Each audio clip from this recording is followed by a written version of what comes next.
വിനീത് ശ്രീനിവാസൻ നായകനായിട്ടുള്ള ഏറ്റവും പുതിയ സിനിമയായ ഒരു ജാതി ജാതകം തലശ്ശേരിയുടെ പശ്ചാത്തലത്തിൽ വിനീത് തന്നെ എഴുതിയ ഒരു വടക്കൻ സെൽഫിക്ക് സമാനമായ രീതിയിലുള്ള ഒരു ഹ്യൂമർ ഉപയോഗിക്കുന്ന സിനിമയാണ്.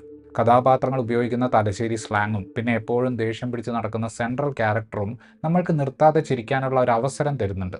കൺവെൻഷനലായി സിനിമയ്ക്ക് ഉപയോഗിച്ചു വരുന്ന ഒരു സ്ട്രക്ചറിലേക്ക് കഥയെ കൊണ്ടുവരാൻ വേണ്ടി പിന്തിരിപ്പനായ നമ്മുടെ നായകന്റെ ജീവിതത്തിലേക്ക് അയാൾക്ക് അംഗീകരിക്കുവാൻ ബുദ്ധിമുട്ടുള്ള ചില കോൺഫ്ലിക്റ്റുകൾ റൈറ്റർ രാകേഷ് മണ്ടോടി തിരക്കഥയിൽ കൊണ്ടുവരുന്നുണ്ട്. LGBTQI+ കമ്മ്യൂണിറ്റിയെ പ്രതിപാദിക്കുന്ന humour almost border line problematic ആകുന്നുണ്ടെങ്കിലും ബാക്കി ഭാഗങ്ങളിലെ തമാശ സിനിമയ്ക്ക് ഗുണം ചെയ്യുന്നുണ്ട്. ഒരുപാട് ഡയലോഗ് ഹ്യൂമറുകളുടെ സഹായം ഉള്ളതുകൊണ്ട് ഒരു ജാതി ജാതകം നമ്മളെ ഒരു തരത്തിലും മുഷിപ്പിക്കുന്നില്ല. ചെന്നൈയിൽ ജോലി ചെയ്യുന്ന തലശ്ശേരി സ്വദേശിയായിട്ടുള്ള ജയേഷ് ആണ് നമ്മുടെ നായകൻ. 38 വയസ്സുള്ള കല്യാണം കഴിഞ്ഞിട്ടില്ലാത്ത ജയേഷ് ട്രഡീഷണൽ ആയിട്ടുള്ള എല്ലാ മാർഗങ്ങളിലൂടെയും, അതായത് മാട്രിമോണി വെബ്സൈറ്റുകൾ, ബ്രോക്കർമാർ മുതലായ മാർഗങ്ങളിലൂടെയൊക്കെ പെണ്ണ് കാണാൻ പോകുന്നുണ്ട്. പഴഞ്ചൻ ചിന്താഗതിയുള്ള ജയേഷ് പെൺകുട്ടിയുടെ നിറവും രൂപവും ജാതിയും ജാതകവും ഒക്കെ നോക്കുന്ന ഒരാളാണ്. വിവാഹം കഴിഞ്ഞാൽ ഭാര്യ ജോലിക്ക് പോകുന്നതിനോടും ജയേഷിന് താല്പര്യമില്ല.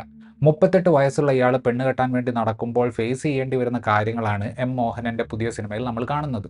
ഒരു ചിരിപ്പടമായി മാത്രം ഡിസൈൻ ചെയ്തിട്ടുള്ള ഈ സിനിമയിലെ കാര്യങ്ങളെ വല്ലാതെ ചൂഴ്ന്നു നോക്കേണ്ട കാര്യമുണ്ടോ എന്ന് നിങ്ങളിൽ ചിലർക്ക് തോന്നാൻ സാധ്യതയുണ്ട്. സംഭവം എം മോഹനും രചയിതാവ് രാകേഷ് മണ്ടോടിയും നായകനായിട്ടുള്ള ജയേഷിൻ്റെതിന് സിമിലർ ആയിട്ടുള്ള ചിന്താഗതിയുള്ള ആളുകളെ ലക്ഷ്യം വെച്ചാണ് ഈ സിനിമ ഉണ്ടാക്കിയിട്ടുള്ളത്. എങ്ങനെയെങ്കിലും ഇത്ര വയസ്സിനുള്ളിൽ കല്യാണം കഴിക്കുക എന്നത് എന്തോ വലിയ കാര്യമാണ് എന്ന് ചിന്തിച്ച് കല്യാണത്തിന് വേണ്ടി വാദിക്കുന്നവരെ ഒന്ന് ബോധവാന്മാരാക്കുക എന്ന ഉദ്ദേശം ഈ സിനിമയ്ക്കുണ്ട്. സ്വല്പം ഓവറാകുന്ന കുണ്ടൻ തമാശകൾ ഒരർത്ഥത്തിൽ സിനിമയ്ക്ക് ന്യായീകരിക്കാൻ പറ്റുന്നത് ആ തമാശകൾ ആസ്വദിക്കുന്നവരെ വിമർശിക്കുക എന്നൊരു ആസ്പെക്ട് ഈ സിനിമയ്ക്ക് ഉള്ളതുകൊണ്ടാണ്. വിവാഹത്തിനകത്ത് തന്നെയുള്ള ഇവിടെ പൊതുവെ അംഗീകരിക്കാത്ത ഏജ് ഗ്യാപ്പ് ഉള്ള മാരേജ്, സെയിം സെക്സ് മാരേജ്, ഡിവോഴ്സായ വ്യക്തികളുടെ റിലേഷൻഷിപ്പുകൾ, ഇങ്ങനത്തെ കാര്യങ്ങളിലേക്കും സിനിമ ഒരു ഘട്ടത്തിന് ശേഷം കടക്കുന്നുണ്ട്.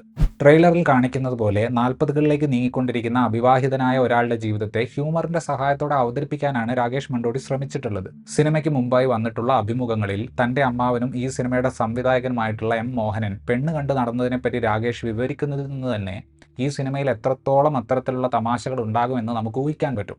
ആദ്യ പകുതിയിൽ ജയേഷ് എന്ന കഥാപാത്രത്തെ നമ്മൾക്ക് പരിചയപ്പെടുത്തുക എന്ന ടാസ്ക്കാണ് സിനിമയ്ക്ക് കാര്യമായിട്ടുള്ളത്. ആ ഭാഗത്ത് തമാശകൾ നല്ല രീതിയിൽ വർക്കാകുന്നുണ്ട്. എന്നാൽ രണ്ടാം പകുതിയിലേക്ക് വരുമ്പോൾ കഥ മുന്നോട്ട് കൊണ്ടുപോകാൻ എന്തൊക്കെ ഇവന്റുകൾ ക്രിയേറ്റ് ചെയ്യണം എന്നതിൽ തിരക്കഥയ്ക്ക് ഒരു കൺഫ്യൂഷൻ ഉണ്ടാകുന്നുണ്ട്. ജയേഷ് ഗേ ആണോ എന്ന ചോദ്യവും മെയിൽ ഷോവനിസ്റ്റ് ആയിട്ടുള്ള അയാൾ വെറുപ്പോടെയോ അറപ്പോടെയോ മാത്രം കണ്ടിരുന്ന സാഹചര്യങ്ങളിലേക്ക് അയാൾ എത്തിപ്പെടുന്നതും ഒക്കെ ആ ഭാഗത്താണ് സംഭവിക്കുന്നത്. കുണ്ടൻ തമാശകൾക്ക് ചിരിക്കുകയും റിലേഷൻഷിപ്പുകൾ ഇപ്പോൾ മറ്റൊരു തലത്തിലായിരിക്കുന്നു എന്നത് അംഗീകരിക്കാതിരിക്കുകയും ചെയ്യുന്ന ഒരു വിഭാഗത്തെ പഠിപ്പിക്കാൻ ശ്രമിക്കുക എന്നൊരു ഉദ്ദേശം ഒരു ഭാഗത്ത് ഈ സിനിമയ്ക്കുണ്ട്. പക്ഷേ ഇത്തരം തമാശകളിലേക്കുള്ള ഓവർ ഡിപ്പെൻഡൻസ് കാരണവും നായകൻ അവസാനം ആരെ സ്വീകരിക്കും എന്നത് നീട്ടി കൊണ്ടുപോവുകയും ചെയ്യുമ്പോൾ തുടക്കത്തിൽ പറഞ്ഞ ലാഫ്റ്റർ റൈറ്റ് മോഡ് ചെറുതായിട്ടൊന്ന് കുറഞ്ഞു പോകുന്നുണ്ട്.